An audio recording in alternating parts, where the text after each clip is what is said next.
छोटे से गांव वृषाली में एक लड़का अमन और लड़की सिया बचपन से साथ बड़े हुए। अमन एक सरल और मेहनती किसान था, जबकि सिया पढ़ाई में बहुत होशियार थी। दोनों का रिश्ता दोस्ती से शुरू हुआ, लेकिन धीरे धीरे ये दोस्ती गहरी मोहब्बत में बदल गई। वृषाली की हर गली और हर पेड़ उनके प्यार की गवाही देता था।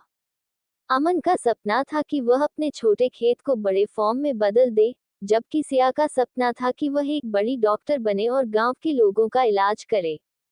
दोनों के सपने अलग अलग थे, लेकिन उनके दिलों की धड़कन एक थी।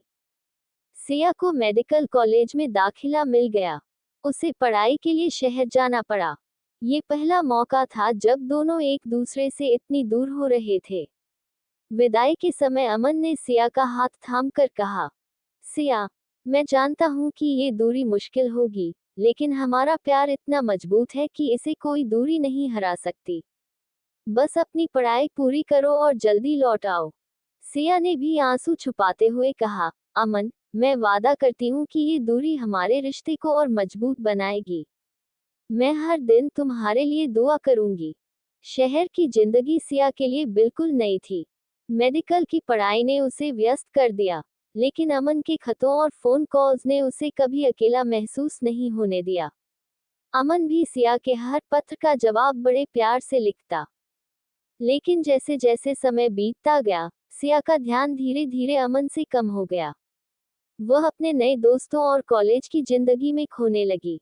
दूसरी ओर, अमन हर पल सिया के लौटने का इंतजार करता रहा। अमन ने अपने खेत को एक बड़े फार्म में बदलने की ठान ली। उसने दिन रात मेहनत की और अपने सपने को साकार कर दिखाया। उसके खेत में अब नई तकनीकें और फसलें उगाई जाने लगी। गांव के लोग उसकी मेहनत की तारीफ करते नहीं थकते थे।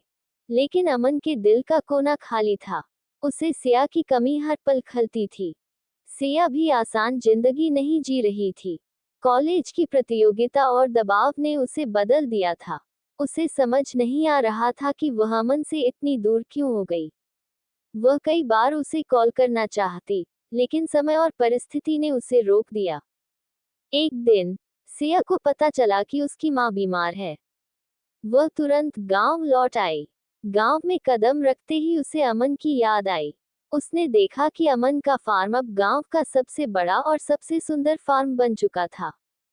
सिया ने सोचा कि वह अमन से मिलेगी, लेकिन उसके मन में डर था। उसने खुद से सवाल किया, क्या अमन अब भी मुझसे प्यार करता होगा? क्या मैंने उसकी उम्मीदों को तोड़ दिया? सिया ने हिम्मत जुटाई और अमन के फार्म पर गई। अमन उसे देखकर आश्चर्यचकित रह गया। उसकी आंखों में पुराने दिन तैरने लगे। सिया ने कहा, अमन, मुझे माफ कर दो। मैंने तुम्हारे प्यार को नजरअंदाज किया, लेकिन मैं हमेशा तुम्हें याद करती रही। अमन ने मुस्कुराते हुए कहा, सिया, मैं जानता था कि तुम एक दिन लौटोगी।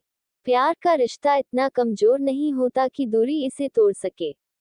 मैंने तुम्हारे सपने के लिए तुम्हें दूर जाने दिया, और अब मैं देख रहा हूँ कि तुमने भी मेरी मेहनत को व्यर्थ नहीं जाने दिया। सिया ने गांव में एक छोटा क्लिनिक खोलने का फैसला किया। अमन ने उसकी हर संभव मदद की। दोनों ने मिलकर अपने सपनों को साकार किया। अब उनका प्यार और भी मजबूत हो गया था, क्योंकि उन्होंने समझ लिया था कि प्यार सिर्फ पास रहने से नहीं, बल्कि एक दूसरे के सपनों और खुशियों का सम्मान करने से बढ़ता है। इस कहानी से हमें ये सीख मिलती है कि सच्चा प्यार दूरी से कमजोर नहीं होता। अगर रिश्ते में विश्वास और समझदारी हो, तो हर कठिनाई को पार किया जा सकता है। प्यार का मतलब सिर्फ पास रहना नहीं, बल्कि एक दूसरे की खुशी और सपनों का साथ देना है।